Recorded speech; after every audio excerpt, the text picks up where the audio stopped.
Hey everyone and welcome. This is Danny Harris for the OPEX Bristol YouTube channel. I've been a full-time fitness coach for a little over 14 years now, and today we're diving into an argument that I've seen play out a lot, especially over the last 3 to 4 years. And that is strength training versus weight loss for the goal of overall health. We're going to look at how both weight loss and strength training actually affect your health. Importantly, we'll look at how these effects change from beginner all the way to fitness elite. And finally, we'll look at not only choosing which is right for you, but some meaningful actions that you can take to move forward based on which modality you choose. I will, of course, be drawing on research from several peer-reviewed studies, but also my experience of helping nearly 1,000 clients at this point reach their goals over the last decade and a half. So, first question. Aren't getting lean and getting big and strong both outcomes of just getting fit? Now the answer annoyingly is yes and no. A big part of what we'll discuss today is how different strength gains and weight loss look from someone who is moving from 100% couch potato to slightly less likely to lose a toe to diabetes, and then keeping moving along that spectrum to moderately lean individual and moderately strong individual, all the way to 100% jacked and tanned. You can often build strength while getting leaner as a beginner, but as you continue along that journey, one of the many things that change is you have to consume less calories to get leaner, and you have to consume more calories to get stronger. There is obviously nuance in this, but consider the basic idea that fat loss requires the body to be in catabolism, a state of breaking down, and gaining muscle or strength requires a state of anabolism, a state of building up. So let's look at the benefits of being big and strong versus lower body fat. First, strength training and building muscle mass. Building muscle isn't just about looking good or lifting heavier. Although, let's be clear, for most of us, it's about 90% of the reason. But your skeletal muscles play a huge role in glucose uptake, which improves insulin sensitivity, and that can help prevent things like type 2 diabetes. Research has shown that higher muscular strength, even measured by something as simple as a grip strength machine, is linked to lower risk of cardiovascular disease and even things like cancer.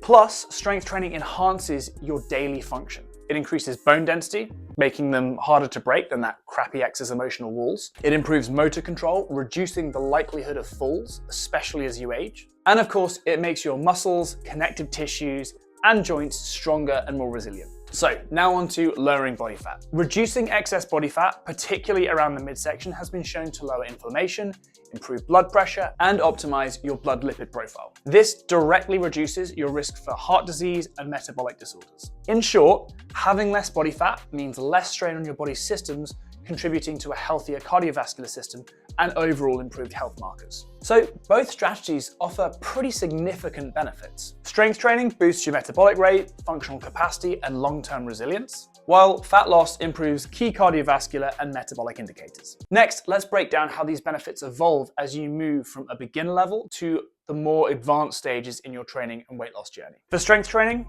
if you're just starting out, you might see rapid improvements. Early on, even basic resistant exercises can increase muscle mass, improve insulin sensitivity, and enhance your overall energy and balance. These early gains can set a pretty solid foundation for long-term health. As you move into more of an intermediate state, this might be individuals lifting roughly 1.5 to 2 times their body weight in things like squats and deadlifts. Here, you continue to build muscle and improve metabolic health and better neuromuscular coordination. Plus, benefits like increased bone density and better neuromuscular coordination become more pronounced, making everyday activities easier and less injury prone. For those pushing into advanced levels, think lifting over twice your body weight in those squats and deadlifts. The additional muscle mass and strength can offer further protection against age-related decline. Consider that at some point in our life, our bodies are essentially going to start to go off, just like the milk in the fridge. And no matter what we do, we are going to start losing strength. But the higher we build the peak of our strength,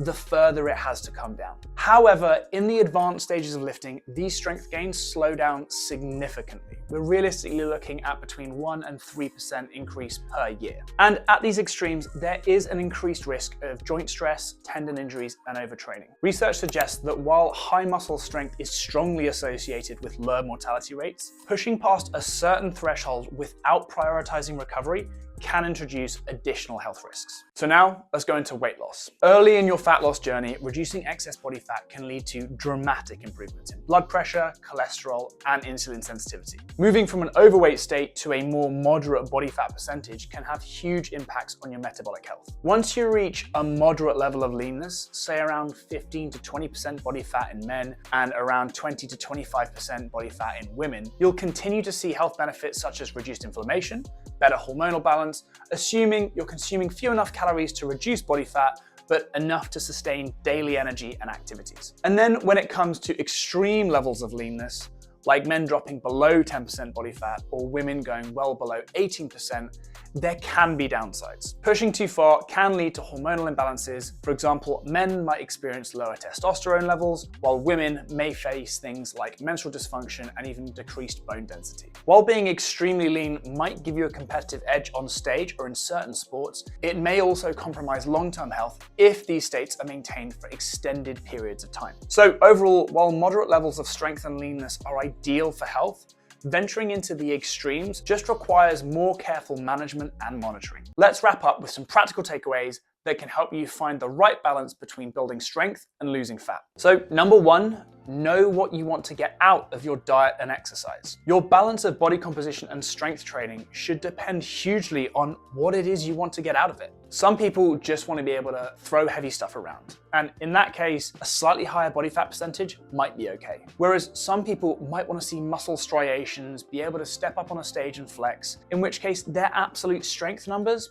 won't matter as much. And if either of these goals is really because you want more people to touch your genitals, I'm afraid you might be let down a bit. Being ripped, jacked, or strong unfortunately won't help you if you have the personality of a dead fish. But if long-term health is the goal, you may want to build as much strength as you can without increasing injury risk too much, while maintaining a moderate to low-ish level of body fat. Number two, progress gradually. Start with realistic goals. For beginners, just establishing a consistent training routine and making moderate dietary changes can make a huge difference. As you move into intermediate levels, progressively increase your training intensity, but be mindful of recovery. Jumping too quickly into advanced training or nutrition can increase your risk of either injury or hormonal imbalances. Number three, listen to your body. Pay attention to fatigue, sleep issues, joint pain, or just anything that is out of the ordinary for you. Whether you're reducing body fat or building strength, you're balancing nutrients in and your physical expenditure out. And if the deficit is too great or the physical expenditure is too high,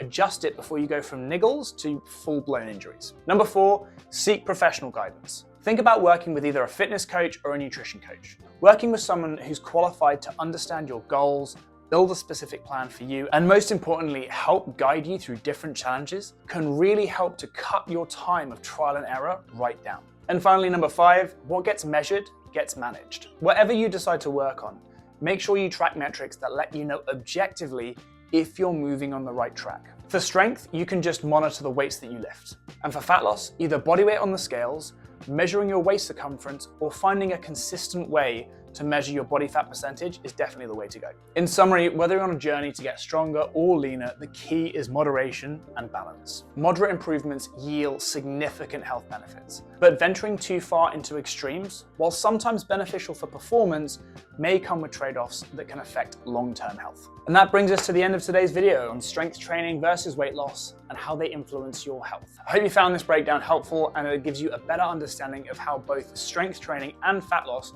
contribute to your overall well-being. If you enjoyed the video, please hit that like button, subscribe for more in-depth discussions on health and fitness, and feel free to leave your thoughts in the comments. Thanks again for watching, and remember, your fitness journey should be exactly that, your fitness journey. See you next time.